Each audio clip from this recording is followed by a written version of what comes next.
अगर आपने भी कभी रामायण देखते हुए ये सोचा हो कि जब राम की स्टोरी चल रही है तो सीता की स्टोरी में क्या हो रहा होगा, तो ये वीडियो एंड तक जरूर देखें। Hi everyone, welcome back to Richa's BookTube. I hope you all are doing amazing. So today we are reviewing the book The Forest of Enchantments by Chitra Banerjee Divakaruni, who retold the story of Ramayana from Sita's perspective. It is not just another version of Ramayana or another book review. It is personal, it is emotional, it is powerful. इसमें हम देखेंगे कि सीता की journey कैसे रही है from birth to going back to earth. हमने आज तक जितने भी वर्जन रामायण के देखे, हमने सिर्फ राम के पर्सपेक्टिव से देखे हैं, हमने सीता के पर्सपेक्टिव से कुछ देखा ही नहीं है।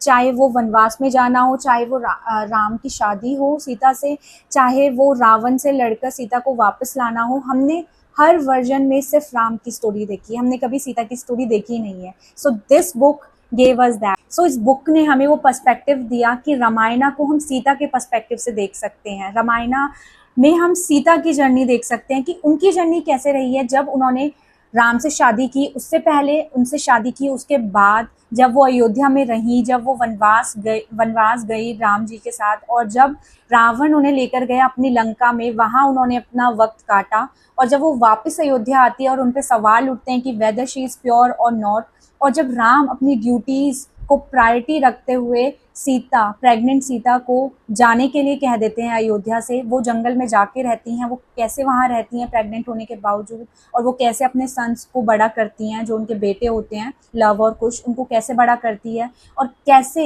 इन द एंड ऑल्सो उनको सेक्रीफाइस करनी पड़ती है अपनी लाइफ कि वो थक चुकी हैं। The Chitra ma'am not only highlighted the character of Sita, she also highlighted the character of Urmila, who was the wife of Lakshman, and Mandodari, who was the wife of Ravan. I don't know how many of you know, but Urmila also sacrificed. Her sacrifices were silent. She waited for Lakshman 14 years. उन्होंने लक्ष्मण जी का 14 years wait किया, क्योंकि लक्ष्मण जी का decision था कि वो राम के साथ वनवास पर जाएंगे 14 years के लिए।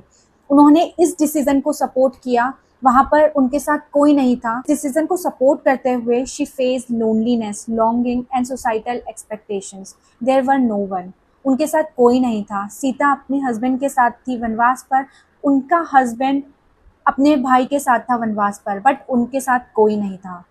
उर्मिला के जैसे ही एक और कैरेक्टर जो चित्रा मैम ने इस बुक में हाईलाइट किया है, वो है मंदोदरी। वो रावण की वाइफ थी, but unlike Ravana she is wise and full of dignity.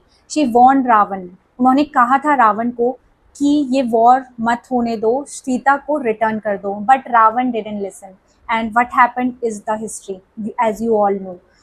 उनके सेक्रीफाइसेस भी वैसे ही सेक्रीफाइसेस थे जैसे उर्मिला के थे, साइलेंट। उर्मिला और मंदोदरी के कैरेक्टर्स के थ्रू चित्रा मैम ने ये दिखाया है इस बुक में कि how a few sacrifices go silent in history. कुछ सेक्रीफाइसेस के बारे में किसी को कभी पता ही नहीं चलता। When I read this book, I got completely intrigued with the details it has, because I didn't know a few details before.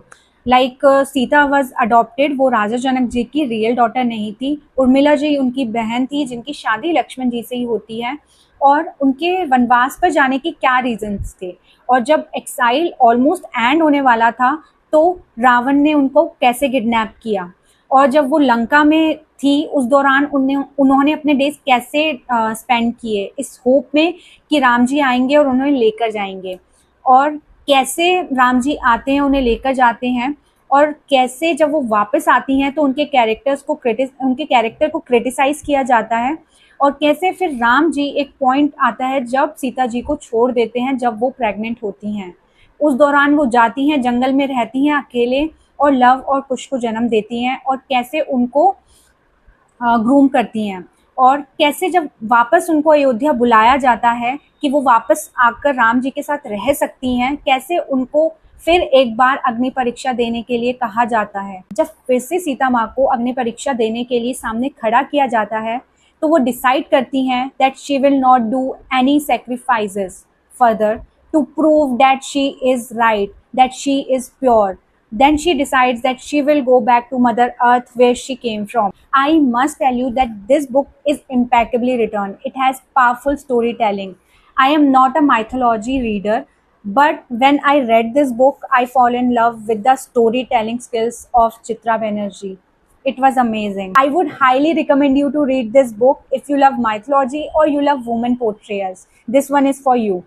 Or if you have already read this book, you can leave down your views on this book in the comment section. I will read them. So that's it for this video. We'll meet you in next. Till then, keep liking, keep subscribing, and keep showering your love on me. Okay?